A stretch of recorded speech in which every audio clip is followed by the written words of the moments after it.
Good afternoon. Today we're going to be talking about the remainder theorem, and I'm also at the end of the video going to go over long division and synthetic division. Those are different types of doing the polynomial division that we do when we're doing the factoring with the area model. So I will talk about that at the end of the video if you are interested in that. Alright, so we're going to start with fully factoring this third degree polynomial. Because it's third degree, I'm going to make a 2x3 box, area model I should say. When we are factoring out, or when we're fully factoring this, what we're really doing is polynomial division. So I have a single root at 2, 0, which means my factor is going to be x minus 2.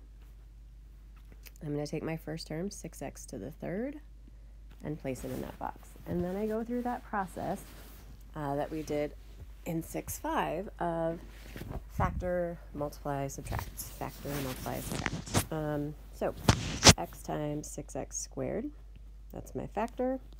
6x squared times negative 2, that is my multiply, so negative 12x squared. And then subtract or solve. So my x squared term here is negative 5x squared, and I know that negative 12x squared plus something are going to equal negative 5x squared. So remember, I've talked about it before as either, sorry, had an issue there. I can look at it in terms of either solving, sorry, x squared, negative 12x squared plus something equals negative 5x squared. So add 12x squared to both sides, and that box needs to be 7x squared. So that's the method I kind of recommend whenever we're dealing with negatives. The reason I recommend that is that a lot of people, if they just do subtract, negative 5x squared minus negative 12x squared, they miss one of the negatives from here to here. Because when you subtract a negative, you're really adding, which is what we see over here. So just watch out for that. You can use whichever method you want. Then we're back to factor. 7x times x gives me 7x squared. Then multiply, 7x times negative 2 is negative 14x. Then my x term, negative 19x, minus negative 14x, or plus 14x, is going to be negative 5x. Factor out a negative 5, multiply to get a positive 10.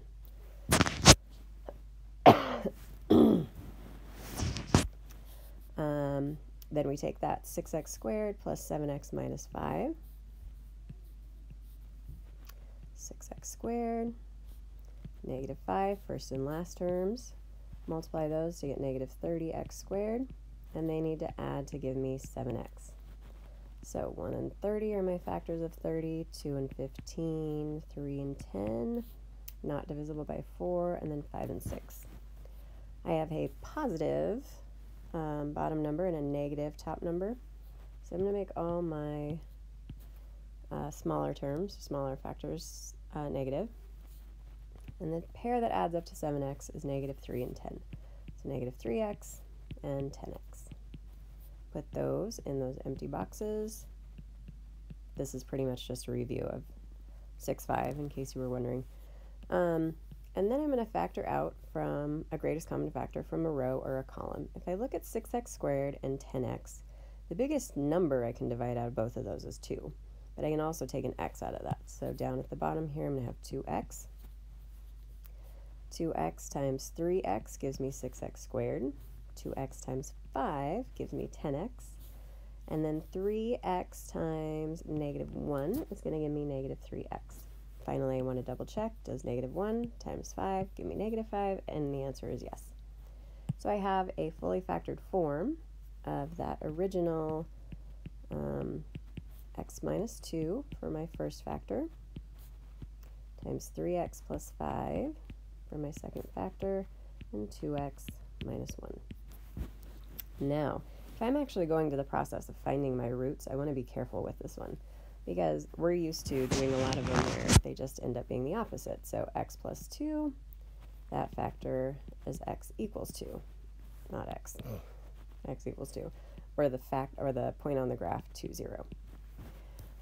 But that one's pretty straightforward. 3x plus 5 has something other than a 1x. I don't need that. So I'm going to set it equal to 0, and I'm going to solve it. Subtract 5 from both sides. 3x equals negative 5. Divide both sides by 3. And I have x equals negative 5/3. So that point on the graph is negative 5/3, 0, or negative 1 2/3. Then 2x minus 1, same thing. That I'm going to set equal to 0. I'm going to add 1 to both sides. Divide both sides by 2. So x equals 1/2. So I have 1/2, 0 for my point on the graph. So those are my 3 roots. So that whole process we kind of worked with in 6.5. What we're going to be doing today is when these two are not the same number. So when we're not dividing by something that we know to be a root or a factor, we're going to get a different situation. So we're going to use the same equation that we just did when we were dealing with, I think it's x minus 2 or x plus 2, I can't remember now. It was x minus 2. Anyway, process is going to be the same until we get to the end. So this time we're dividing by x minus 3. This could also be asked, is x equals 3 a root? So this is what we're going to find out. X minus 3. We start with our first term, 6x to the third. Factor, multiply, subtract. So that process. So 6x squared. 6x squared times negative 3 is negative 18x squared. Negative 5x squared minus negative 18x squared is going to be the same thing as adding 18x squared. So that's going to give me 13x squared. Factor out 13x. Multiply 13x times negative 3 to get negative 39x. Take my negative 19x.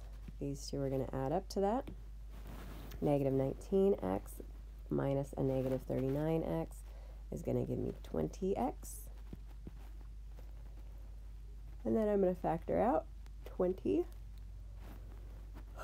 Sorry. Multiply 20 times negative 3 to get negative 60. And now my last term is not the same. This is supposed to be positive 10. This is negative 60. So think about it in the same way of that solve part. I need this to be positive 10. These two add up to positive 10. So 10 minus a negative 60 is a positive 70. That is my remainder. So when I write this in partially factored form, I take my first factor, x minus 3, my quadratic factor, 6x squared plus 13x plus 20, and then I'm going to add my remainder of 70. So these are equivalent forms. This is standard form. This is, I don't know if this has an official name or if it's actually called partially factored, but it's not a helpful form because this part is factored and then we're adding 70, so you can't really do a whole lot with it. But it does tell us some information. So now what we're going to do is scooch that up, and I'm going to rewrite my equation here real quick. I've got f, no, that's not what I want. F of x equals 6x to the third minus 5x squared minus 19x plus 10. I'm going to scooch that on up. So now if I take out 3, and that would be the root if this x minus 3 were in fact a factor, which it's not because it didn't divide out nicely. And I'm going to put that in for x. So that's what f of 3 means. It means put in 3 for x in your equation. So 6 times 3 to the third minus 5 times 3 to the second minus 19 times 3 plus 10. So exponents first, multiplication. I'm going to go through that process. You can type this into your calculator exactly like this, but you want to be careful. You want to make sure you get parentheses in there, particularly if the value you're putting in is a negative. Not in this case, but you also want to make sure in your calculator that you put minus instead of negative. Otherwise, it'll do multiplication by negative. So be careful if you put it in your calculator. I prefer to use my brain instead of my calculator when possible, so I'm going to go ahead and do this manually. Got 6, 3 to the third is 27, minus 5 times 3 to the second, which is 9, minus 19 times 3, plus 10. There's some more steps I can do in that one, but I'm going to go ahead and just do multiplication all in the same step. 6 times 27 is 162. 5 times 9 is 45. 19 times 3 is 57. Whoops. And then plus 10. And then if I add all of those together, I get 70. And that is what I should get, because my remainder up here, whoops, that's not what I meant to have it on, sorry. My remainder up here is 70, and up here, 70, should be what I get if I put that term, or I put that would-be root into my equation. And that is basically what the remainder theorem tells us, is that if I divide this function by a factor, x minus f, or factor, then what I get should be what f of a is. So let's look at that in that, now that I've thoroughly confused you. So the remainder when f of x is divided by x minus a, and that's what we did when we divided by x minus 3, is equal to f of 3. So whatever this number is, you plug it in, you should get the same remainder. So we'll do one more. So let's do one more example here. We're going to take, what we're going to do here is we're finding whether or not 5 is a root of this polynomial. P of x, by the way, same thing as f of x, so don't let that confuse you. So that's why we're dividing the polynomial by x minus 5. So I'm going to take that x minus 5, first term, x to the third, and then I'm going to factor that. So factor x squared, multiply negative 5x squared, and then subtract negative 3x squared minus a negative 5x squared is going to give me 2x squared. Factor out a 2x, multiply, so negative 10x, negative 7 minus a negative 10 is going to give me 3x. Factor out a 3, multiply, 3 times negative 5 is negative 15. That is not what I need it to be. I need it to be a 9. So to get from 15 to 9, 9 minus a negative 15 is going to give me a remainder of 24.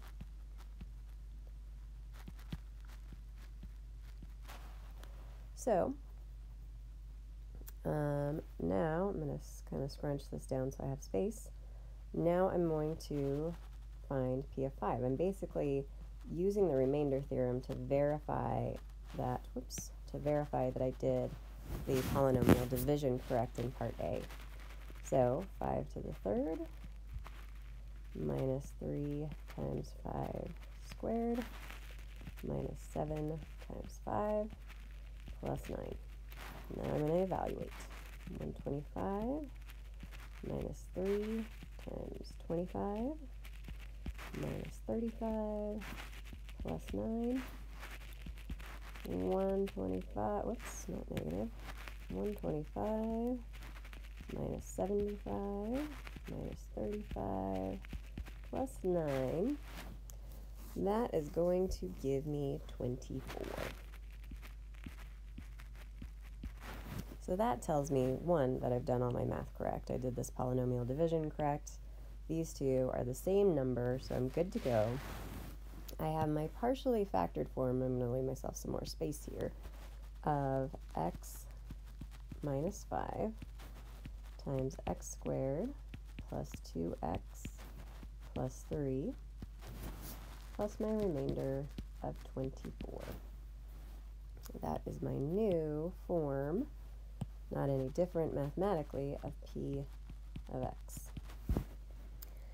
So the question now, is 50 a root? Meaning, does it cross through, like if I look at the graph, does this third degree polynomial cross through at 5 And no, it does not, because I have a remainder. If I did not have a remainder, if I didn't have anything here and these two matched, that would tell me it was a root. If I plugged a number in and it is a root, it does cross at the x-axis, then my remainder should be 0. Because really when I'm plugging something in for x, I'm getting out a y. This is the same as y. So at the x-intercepts, y should always be 0. So when I plug in that number, I should get a 0 out if it's a root. If you get anything other than 0, it is not a root. So no, not a root.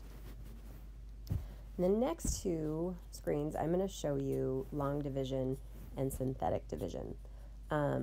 Those are actually extras for one of my colleagues' classes, but it's another way to do this process. So let's example. Oh, no, I don't have one more example. Oh, I do. Nope, hang on. Do that. All right, so what I'm doing first is long division. And it is exactly what it sounds like.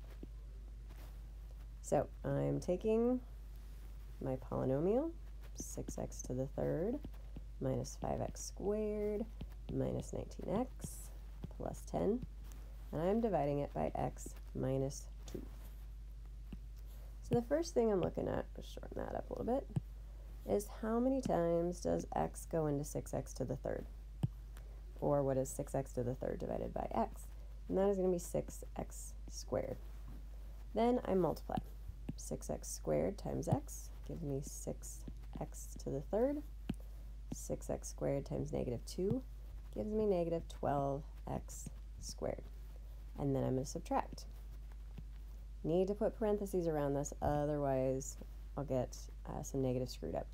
6x to the third minus 6x to the third gives me 0, as it should. Negative 5x squared minus a negative 12x squared. Remember, that's the same thing as adding when we subtract a negative. That's going to give me 7x squared. I'm going to drop down this minus 19x and then divide 7x squared by x to get 7x. It's a positive 7x. Then I'm going to multiply again. That should start to sound familiar, that I'm kind of doing a factor, multiply, subtract pattern again. 7x times x, 7x squared.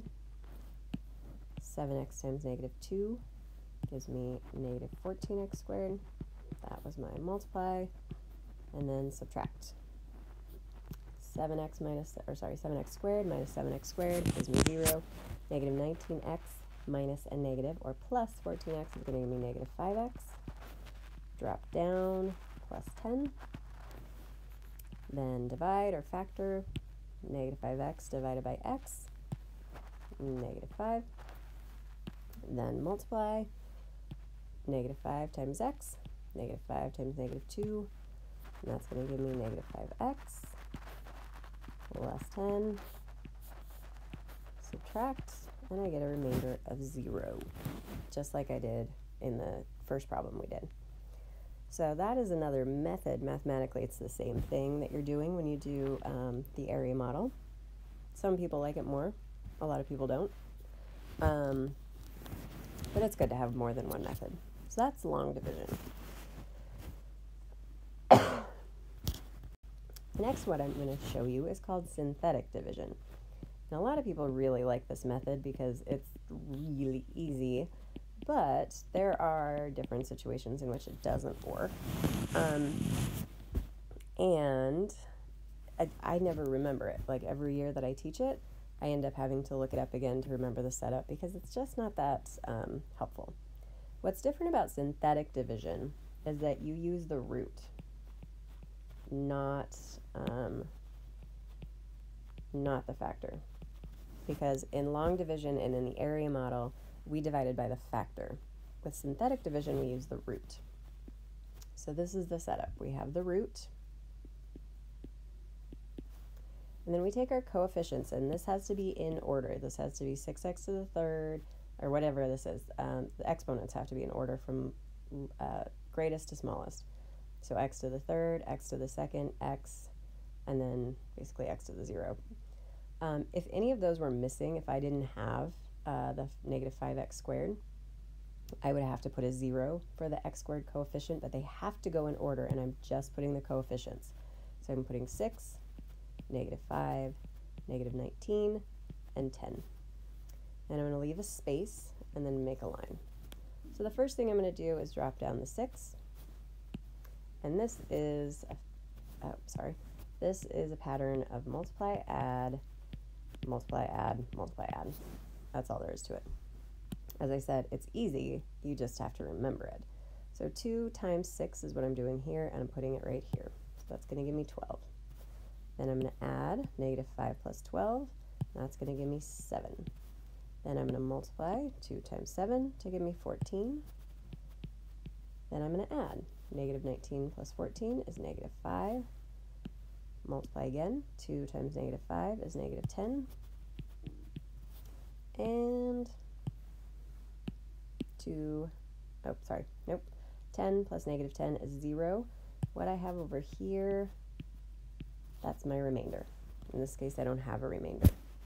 So then, these are the coefficients for one less of a degree than my original. So this was x to the third.